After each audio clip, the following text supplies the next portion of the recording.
ही कुठल्या प्रकारची ही विळी आहे?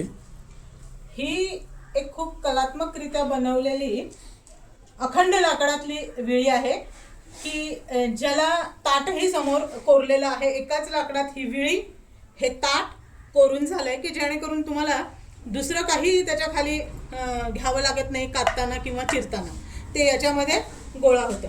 याचं पातं जे असतं हे शक्यतो लोखंडीच असतं. हे पातं जिथे टेकतं तिथे सुद्धा त्यांनी छोटासा एक लोखंडाचा तुकडा दिलाय जेणेकरून लाकूड खराब होऊ नये किंवा ते डॅमेज होऊ नये म्हणून. नंतर तुम्ही आणि खूप मोठी आहे ही, म्हणजे जवळपास 1.5 ते 2 फूट मला दिसते. मोठी विळी आहे.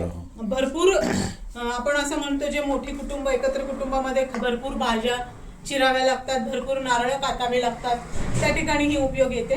कांदा वगैरे भाज्या चिरलेल्या याच्यात साठल्या की तुम्ही त्या दुसरीकडे दुसऱ्या भांड्यात काढून घेऊ शकता, शिफ्ट करू शकता.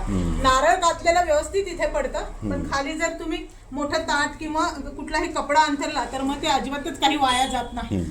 तर साधारण हे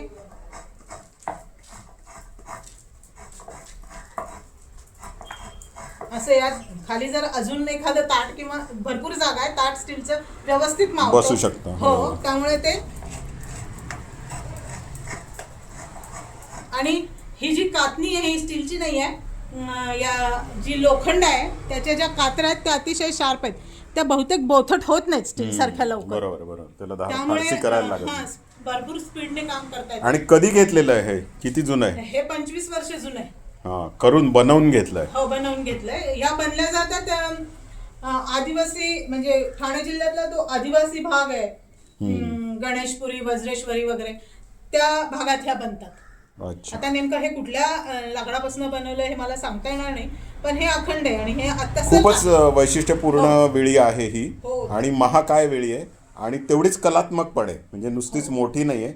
आणि युटिलिटीच्या दृष्टीने हे ती खूप छान आहे. थँक्यू, धन्यवाद.